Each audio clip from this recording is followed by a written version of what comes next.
Le matin où mon père m'a annoncé que j'étais trop cher à sauver, j'étais allongé sur un lit d'hôpital avec des tubes courants dans mes bras, 19 ans et terrifié. Il se tenait dans l'embrasure de la porte de la chambre 314 à Denver General. Ma mère derrière lui, se tordant les mains, et il a prononcé les mots qui me hantaient pendant les 5 années suivantes: le traitement du cancer coûte plus cher que ce que tu vaux pour cette famille, Colton. On en a fini ici. Je me souviens de l'heure exacte, 7h43.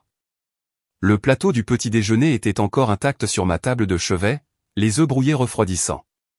Mon frère, Preston, se tenait près de la fenêtre, vérifiant son téléphone comme si c'était juste une autre réunion d'affaires à laquelle il devait survivre. Papa tenait un dossier manille rempli de factures médicales, l'agitant comme une preuve dans une salle d'audience. 300 000 minimum, continua-t-il, sa voix plate comme s'il discutait d'un devis de réparation de voiture dans son atelier. C'est avant les complications, avant les traitements expérimentaux. Si le premier cycle échoue, nous perdrons la maison, l'entreprise, tout ce pourquoi Preston a travaillé. La retraite de ta mère, pourquoi? Une chance de 60% que tu survives. Ma mère, Judith, la femme qui avait l'habitude de vérifier mon front pour voir si j'avais de la fièvre et de me préparer de la soupe au poulet quand j'avais la grippe, se contentait d'acquiescer. Elle ne me regardait pas une seule fois. Maman, réussis-je à dire à travers mes lèvres gercées. La chimio avait déjà commencé à détruire ma gorge. Tu vas vraiment me laisser ici seule? Elle se tourna vers le mur. Ton père a raison. Nous devons penser à l'avenir de la famille. Preston leva finalement les yeux de son téléphone. C'est juste des maths, Colt. Une vie contre 3. Parfois, il faut faire des choix difficiles. Ils sont sortis ce matin-là et ne sont jamais revenus, ont changé leur numéro le jour même, ont déménagé sans me dire où, ont même convaincu ma petite amie, Meredith, que rester avec moi ruinerait sa vie, elle aussi. En l'espace de 3 heures, je suis passé d'avoir une famille à n'avoir absolument personne. La semaine dernière, 5 ans après ce matin-là, un avocat en costume Armani a frappé à la porte de mon appartement. Harrison Aldridge, dit-il, d'un cabinet du centre-ville que je n'aurais pas les moyens de dépasser à pied. Il avait ce sourire, doux méconnaisseur, et il tenait une mallette en cuir qui coûtait probablement plus cher que mon loyer mensuel. Colton Ryder, demanda-t-il, et quand j'ai hoché la tête, soupçonnant qu'il s'agissait d'une dette médicale que j'avais manquée, il dit quelque chose qui fit fléchir mes genoux: je suis ici au sujet d'un héritage de 63 millions de dollars laissé spécifiquement pour vous. J'ai ri. J'ai vraiment ri parce que faire d'autre quand la vie joue des tours aussi cruelles? Mais Harrison ne riait pas. Il a sorti document après document, des sceaux officiels et des signatures recouvrant des papiers que je pouvais à peine traiter. Le donateur, dit-il, toujours avec ce sourire doux, a spécifiquement demandé que je vous transmette personnellement son dernier message. Il voulait que vous sachiez que Samuel Avsham, l'agent d'entretien de nuit qui nettoyait votre chambre d'hôpital pendant vos traitements, n'a jamais oublié le garçon qui a été abandonné mais a refusé d'abandonner. Le garçon que tout le monde disait être trop cher à sauver. Sam, le vieil homme tranquille qui lavait mon sol à minuit et me donnait des crackers en douce quand je n'avais pas les moyens de dîner. L'agent d'entretien qui s'asseyait avec moi pendant les pires nuits de chimio quand la douleur me donnait envie de mourir. Il valait 63 millions de dollars et il m'a laissé chaque centime. L'enfant dont son propre père a calculé la vie sur une application de calculatrice et a décidé que je ne valais pas l'investissement. Mais je m'emballe. Pour comprendre pourquoi un agent d'entretien d'hôpital m'a laissé des millions, vous devez comprendre ce qui s'est passé pendant ces 5 années entre l'abandon et l'héritage. Vous devez savoir ce que c'est que de survivre seul au cancer à 19 ans, de travailler 3 emplois tout en empoisonnant votre corps avec la chimiothérapie, de prouver que vous méritez d'être sauvé quand tous ceux qui devraient vous aimer ont décidé que vous ne l'êtes pas. Je m'appelle Colton Ryder. J'ai 24 ans. Il y a 5 ans, ma famille m'a abandonné sur un lit d'hôpital parce que le cancer me rendait trop cher. La semaine dernière, je suis devenu multimillionnaire parce qu'un inconnu a vu ma valeur quand mon propre sang n'a pas pu. Ceci est cette histoire. La vie à 19 ans n'était pas censée être compliquée. J'avais tout prévu, ou du moins je le pensais. Du lundi au vendredi, je travaillais comme apprenti charpentier chez Brennan Construction, apprenant à construire des maisons et à installer des armoires sur mesure. Mes mains devenaient rudes et habiles, couvertes de callosités que je portais comme des badges d'honneur. Mon patron, Rick Brennan, a dit que j'avais un talent naturel, que je pourrais diriger ma propre équipe à 25 ans si je continuais à travailler dur.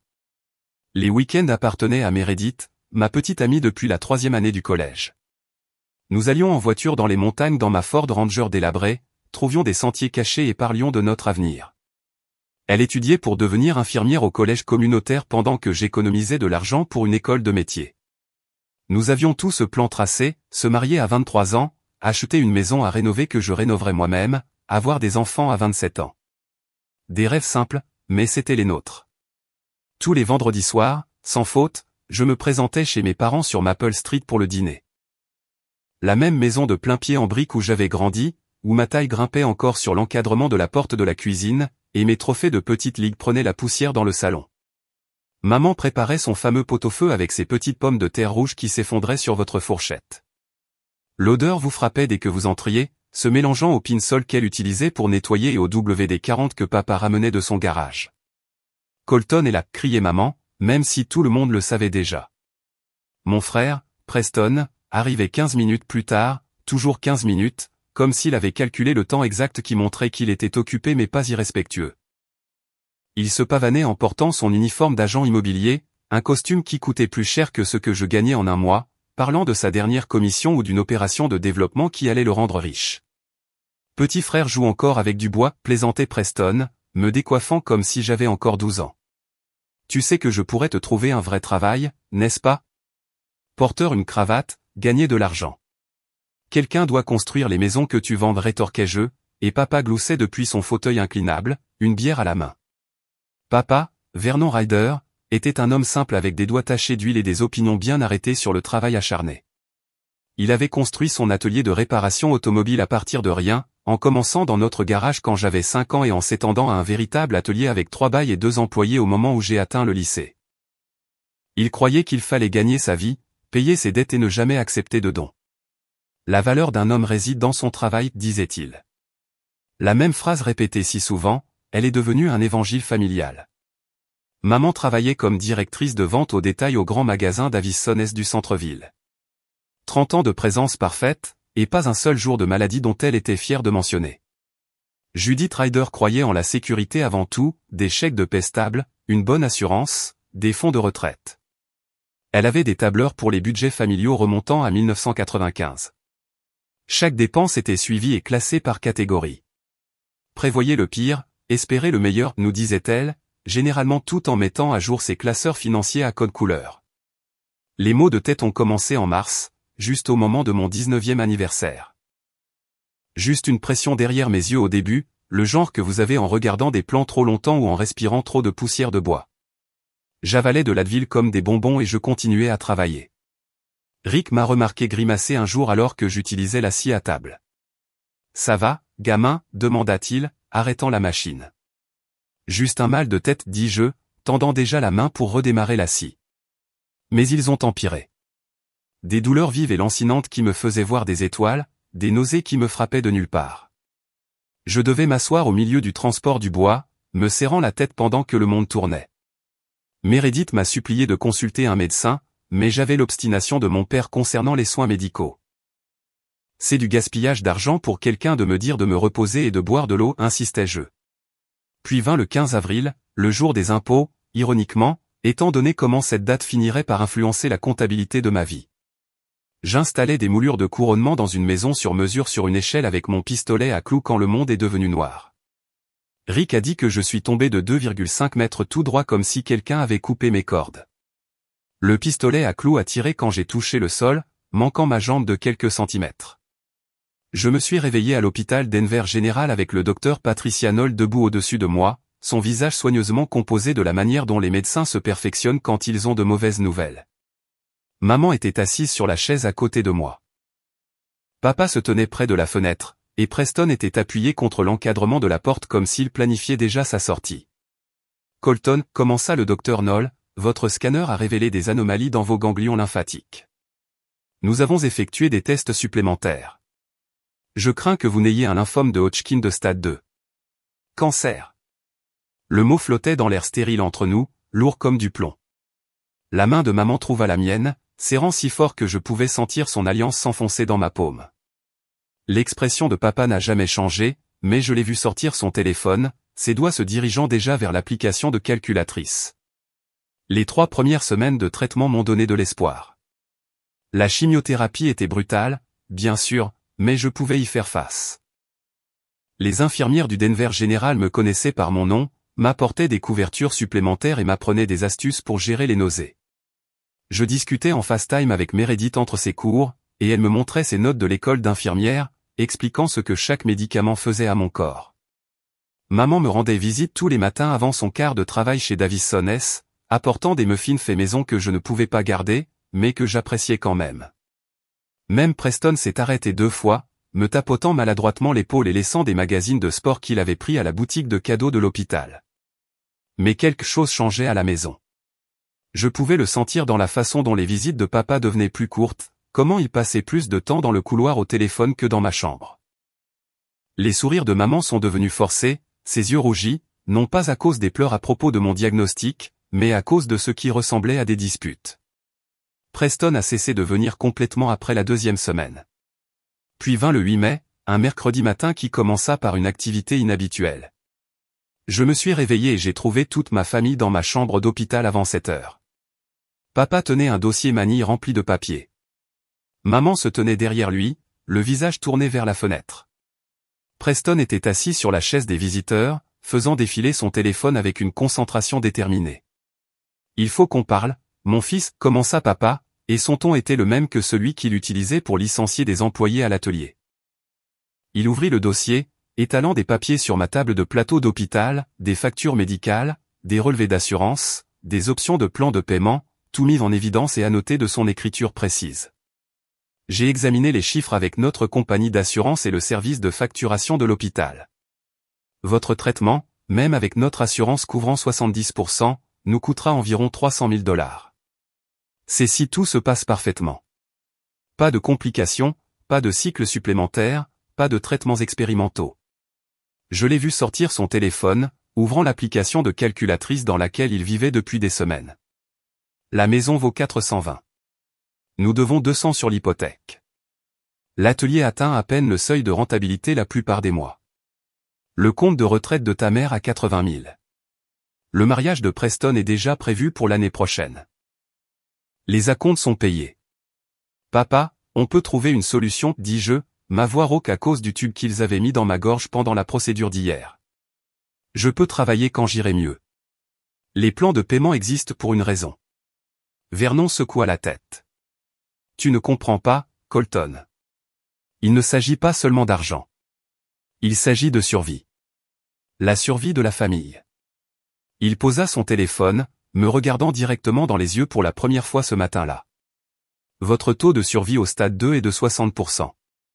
Cela signifie qu'il y a 40% de chances que nous détruisions tout ce que 3 générations de riders ont construit pour rien. Pour rien. Les mots ont frappé plus fort que n'importe quel effet secondaire de la chimiothérapie. Je suis ton fils. Et Preston est aussi mon fils, rétorqua papa. Ta mère est ma femme. Je dois penser à tout le monde, pas seulement à toi. Maman s'est finalement tournée vers la fenêtre, des larmes coulant sur son visage, mais sa voix était stable. Nous avons pris notre décision, Colton. Nous ne pouvons pas tout risquer. Tu es jeune. Si les traitements ne fonctionnent pas, nous aurons tout perdu, la maison, l'entreprise, l'avenir de Preston, notre retraite. Nous serons à la rue à 50 ans. Preston a finalement levé les yeux de son téléphone. C'est de l'économie de base, Colt. Les besoins du plus grand nombre l'emportent sur les besoins du plus petit nombre. J'ai 3 opérations de développement en vue qui pourraient m'assurer une vie confortable, mais pas si je dois tout liquider pour aider avec la dette médicale. Vous m'abandonnez, dis-je, la réalité s'installant comme de la glace dans mes veines. Vous choisissez réellement l'argent plutôt que ma vie. Nous choisissons la survie de la famille plutôt qu'un pari à 60%, corrigea Vernon, sa voix exaspérément calme. Tu es trop cher à sauver, mon fils. Les calculs ne fonctionnent pas. Ces mots résonneraient dans ma tête pendant des années, trop cher à sauver. Comme si j'étais une transmission cassée dans son atelier, ne valant pas le coût des pièces et de la main-d'œuvre. Qu'en est-il de l'amour, demandai-je, désespéré maintenant. Qu'en est-il de la famille qui reste ensemble? Qu'en est-il de tous ces dîners où vous avez dit que la famille passe en premier? C'est faire passer la famille en premier, dit papa, rangeant déjà ses papiers. La famille qui a les meilleures chances de survie. Nous en avons fini ici, Colton. Nous ne reviendrons pas. N'essayez pas de nous contacter. Nous changeons nos numéros et nous déménagerons d'ici 1 mois. Preston nous a trouvé un endroit à Castle Rock. Ta mère a déjà été mutée dans un autre magasin d'Avisonnes. Maman s'approcha une dernière fois de mon lit, se penchant comme si elle allait embrasser mon front. Au lieu de cela, elle murmura, « Je suis désolé que tu sois tombé malade, mais nous ne pouvons pas te laisser nous entraîner tous avec toi. » Parfois, l'amour signifie lâcher prise. Ils sortirent de ma chambre en file indienne. Papa en premier, le dossier rangé sous le bras, maman derrière lui, ne regardant jamais en arrière, Preston en dernier, s'arrêtant à la porte juste assez longtemps pour dire, « Pour ce que ça vaut, j'espère que tu vas vaincre ça. Fais-le juste sans nous. » La porte se referma avec un clic, et j'étais seul. Complètement, totalement seul, avec du poison dégoulinant dans mes veines et des machines bipant autour de moi, abandonné par les gens qui étaient censés m'aimer inconditionnellement. Les premières 24 heures après leur départ, j'ai eu envie de mourir. Pas à cause du cancer, mais à cause de l'abandon. J'étais allongé dans ce lit d'hôpital, fixant les dalles du plafond, les comptant encore et encore parce que c'était plus facile que de penser à la façon dont mon père avait calculé ma valeur sur une application de calculatrice et m'avait trouvé insuffisant. Les infirmières savaient qu'il s'était passé quelque chose. Elles chuchotaient dans les couloirs, m'apportaient des jus supplémentaires et venaient me voir plus souvent que le protocole médical ne l'exigeait. Puis Béatrice Washington entra dans ma chambre. Elle était assistante sociale de l'hôpital, âgée de 62 ans, avec des tresses argentées enroulées en couronne autour de sa tête et des lunettes qui magnifiaient ses yeux bruns. Elle tira une chaise juste à côté de mon lit, assez près pour que je puisse sentir sa lotion pour les mains à la lavande, et prononça les mots qui m'ont sauvé la vie. « Chérie, j'ai entendu ce qui s'est passé. Maintenant, tu peux rester allongé ici et laisser ces salauds avoir raison, ou tu peux te lever et prouver que certaines choses ne peuvent pas être calculées en dollars et en cents. Ils ne reviendront pas, lui dis-je, ma voix creuse. Bien, dit Béatrice, étonnamment. Maintenant, tu n'as pas à gaspiller d'énergie pour des gens qui ne te méritent pas. Parlons de ce que tu vas faire à la place. Elle a ouvert un classeur plus épais que le dossier de facture de mon père. Mais au lieu de raison d'abandonner, il était rempli de solutions, demandes d'aide caritative, options de plans de paiement, fondations qui aidaient les jeunes patients atteints de cancer, emploi à temps partiel que je pouvais faire depuis un lit d'hôpital. L'hôpital a un programme d'aide financière qui peut couvrir jusqu'à 60% de vos factures si vous y êtes admissible. Et ma chérie, vous y êtes admissible. Pour le reste, nous trouverons des plans de paiement à $20 par mois si c'est tout ce que vous pouvez gérer. Ils veulent leur argent, mais ils le veulent de patients vivants qui peuvent réellement payer quelque chose, pas de morts qui ne peuvent rien payer. Pourquoi vous souciez-vous de ça, lui ai-je demandé. Parce qu'il y a 30 ans, on m'a diagnostiqué un cancer du sein, a-t-elle dit, en remontant sa manche pour me montrer un petit tatouage d'un phénix sur son poignet. Mon mari m'a aussi quitté. Il a dit qu'il ne s'était pas engagé à être infirmier. Mais vous savez quoi? Je suis toujours là, et il en est à son 3e divorce. La meilleure vengeance n'est pas de mourir pour leur prouver qu'ils ont raison. C'est de vivre pour leur prouver qu'ils ont tort. Ce soir-là, Béatrice m'a apporté un ordinateur portable des objets trouvés et m'a aidé à établir un plan. Je combattrai le cancer avec tout ce que j'avais, mais je combattrai aussi la dette. Chaque jour entre les traitements, je travaillerai. Les emplois de saisie de données que je pouvais faire depuis mon lit étaient payés $15 de l'heure. La transcription médicale était payée $18. Le tutorat en ligne pour les lycéens en mathématiques et en compétences de base en menuiserie était payé $20.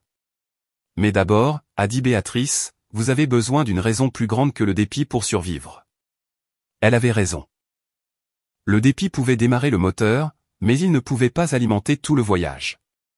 J'ai trouvé ma raison le lendemain lorsque Timothy, un enfant de 7 ans atteint de leucémie, a été installé dans la chambre d'accent grave côté. Ses parents vivaient à 3 heures de route et ne pouvaient venir que le week-end parce qu'ils n'avaient pas les moyens de manquer le travail.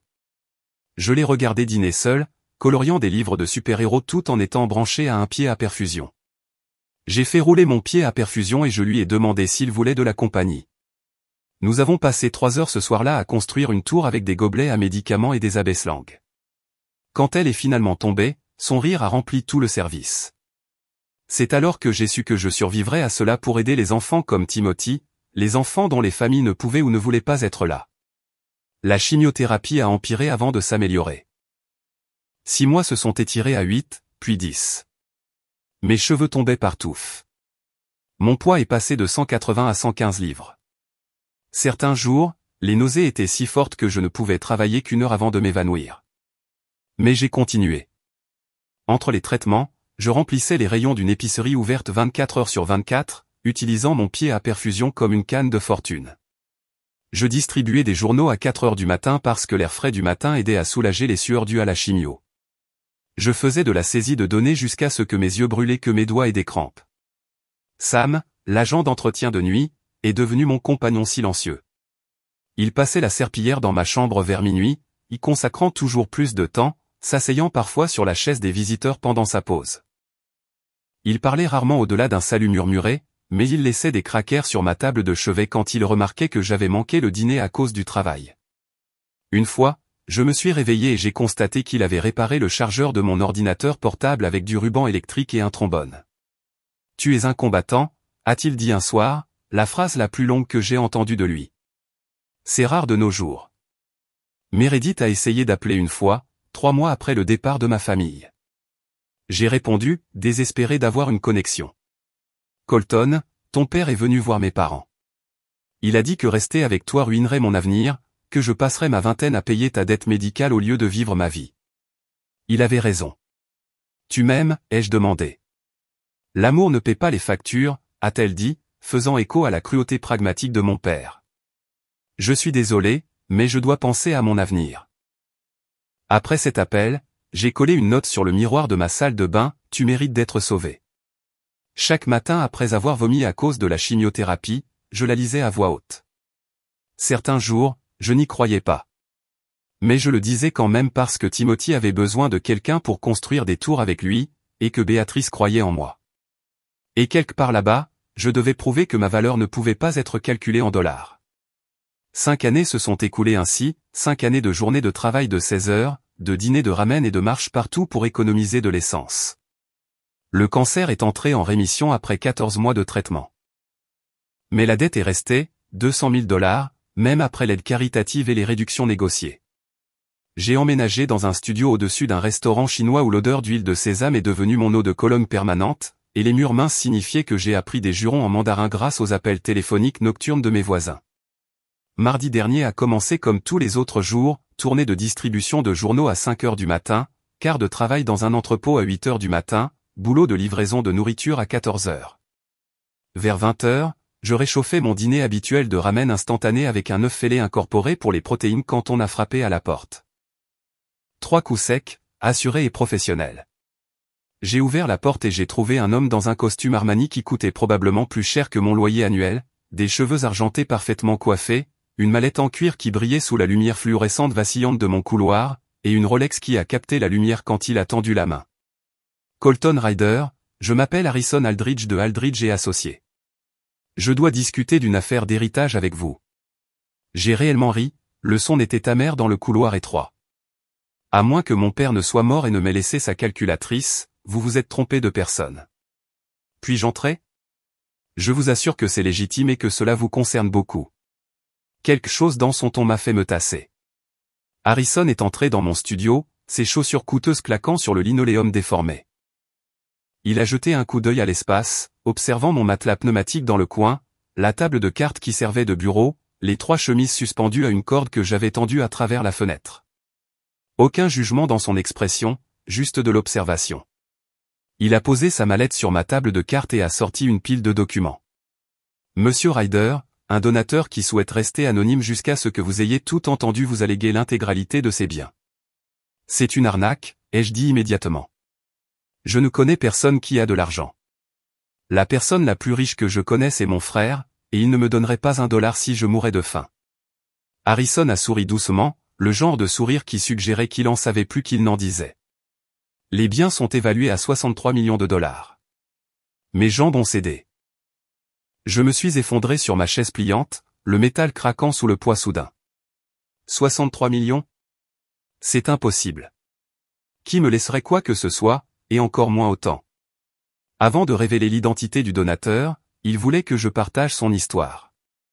Harrison a sorti une lettre manuscrite, l'écriture tremblante mais déterminée. Le donateur est né en 1951 dans le Nebraska rural, a abandonné le lycée pour subvenir aux besoins de sa famille, a travaillé comme concierge pendant 40 ans tout en bricolant des appareils électroniques dans son garage la nuit. Il détenait 17 brevets pour des dispositifs médicaux, en particulier dans le domaine des systèmes d'administration de chimiothérapie. Ses inventions ont sauvé des milliers de vies et généré des centaines de millions de dollars en droits de licence. Mes mains ont commencé à trembler. Sam? Harrison a hoché la tête. Samuel Havsham. Il nettoyait votre chambre d'hôpital pendant vos traitements. Sam était millionnaire. Les mots semblaient impossibles. Sam, qui portait le même uniforme gris tous les soirs, qui mangeait des sandwichs de distributeur automatique pour le dîner, qui marmonnait des choses sur les cartes de circuits imprimées en passant la serpillière. Monsieur Havsham vivait simplement par choix, a expliqué Harrison. Il n'avait pas de famille, pas d'enfants. Il a passé 40 ans à regarder des patients se battre pour leur vie. Mais vous avez attiré son attention. Il a dit qu'il n'avait jamais vu personne se battre aussi fort tout en ayant moins de soutien. Il s'asseyait dans votre chambre pendant ses pauses, vous regardant travailler sur votre ordinateur portable, même lorsque vous pouviez à peine rester conscient. Harrison a sorti un autre document. Il a laissé des instructions très précises. L'intégralité des biens vous revient, mais avec une condition. Vous devez en utiliser une partie pour créer une fondation pour les patients médicaux abandonnés. Il a écrit, et je cite, « Colton Ryder a été jugé trop cher à sauver par ceux qui auraient dû l'aimer le plus. Il a prouvé que la valeur d'une vie humaine ne peut pas être calculée en dollars. Cet argent permettra de s'assurer qu'aucun patient ne se bat plus seul. » Les larmes coulaient maintenant sur mon visage, et je n'ai pas essayé de les arrêter. Il s'asseyait avec moi. Pendant les pires nuits, quand je vomissais du sang et que je voulais mourir, il s'asseyait juste là, ne disait pas grand-chose, s'asseyait juste là pour que je ne sois pas seul. Il y a plus, a dit Harrison doucement. Monsieur Havsham tenait un journal. Il écrivait souvent sur vous. Il m'a tendu un carnet usé. Je l'ai ouvert à une page au hasard, l'écriture tremblante de Sam remplissant les lignes. Le garçon a travaillé sur son ordinateur jusqu'à 3 heures du matin, même s'il avait eu une chimio 6 heures plus tôt. Sa famille ne lui a pas rendu visite depuis 4 mois. Il ne sait pas que j'ai légèrement augmenté la dose de morphine quand la douleur est devenue trop forte. Il ne sait pas que j'ai payé ses antibiotiques quand son assurance a refusé de les couvrir. Il ne connaît pas sa valeur, mais moi oui. Elle est incommensurable. Quand est-il mort, ai-je demandé, ma voix se brisant. Il y a 2 semaines. Cancer du pancréas. Il a refusé le traitement. Il a dit qu'il avait assez vécu et qu'il voulait que son argent serve à la vie, et non à prolonger la mort. Ces derniers mots ont été pour vous. Il a dit, dites à Colton que son père avait tort. Il méritait d'être sauvé. Il valait tout. J'ai tenu le journal contre ma poitrine, sanglotant pour le concierge silencieux qui a vu ma valeur quand mon propre sang ne le pouvait pas. Le chèque a été encaissé le lendemain matin, 63 millions de dollars sur un compte à mon nom, le même nom que mon père avait cédé il y a 5 ans. Le directeur de la banque m'a en fait appelé personnellement pour confirmer qu'il ne s'agissait pas d'une erreur, se demandant probablement pourquoi quelqu'un avec autant d'argent vivait au-dessus d'un restaurant chinois et mangeait des ramen pour le dîner. Mon premier appel a été pour Béatrice Washington, l'assistante sociale qui m'avait sauvé la vie avec son classeur rempli de solutions et son refus de me laisser abandonner. Elle a répondu à la 2e sonnerie, sa voix chaleureuse comme toujours. Colton, chérie, comment vas-tu? Béatrice, êtes-vous assise, ai-je demandé. Pourquoi?